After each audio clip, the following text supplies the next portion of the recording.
nanay ni Yulo, ikinumpara nga ba sa kanyang dalawang kapatid? Tara't na't panoorin.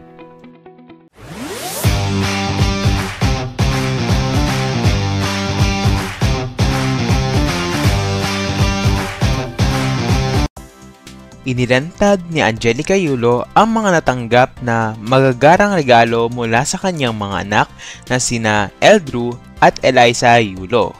Ipinagmamalaki ng ina ng two-time Olympic gold medalist na si Carlos Yulo ang mga regalong ito sa kanyang social media account.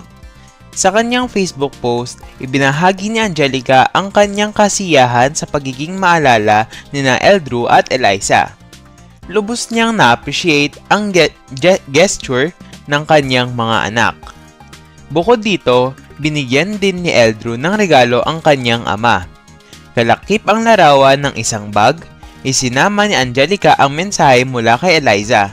"Ma, para sa'yo ito. Deserve mo to. Binili kita ng bagay na magagamit mo kapag a-attend ka ng party.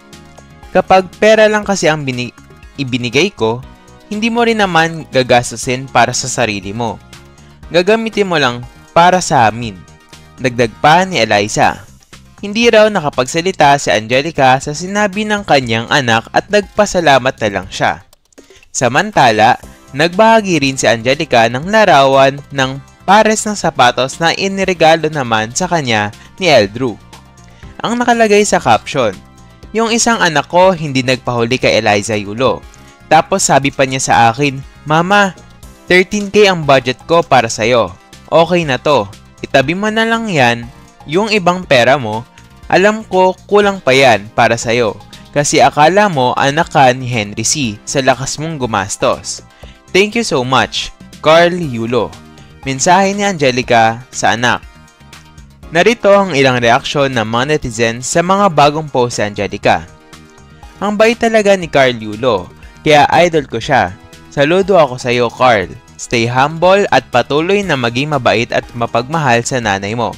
Next gold, aabangan ka namin at naniniwala kami sa iyo, Carl." Sabi naman ng isang netizen, "So sweet and loving kids. Never fail to show their love and appreciation to their parents. They will be showered with more blessings."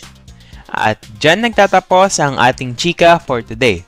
Ano kaya sa tingin nyo ang nangyari? Mag-comment lang dyan sa ilalim at huwag kalilimutang pindutin subscribe at bell button para lagi kayong manotify kapag nag-upload ako ng pinakabago at umaalab na chika.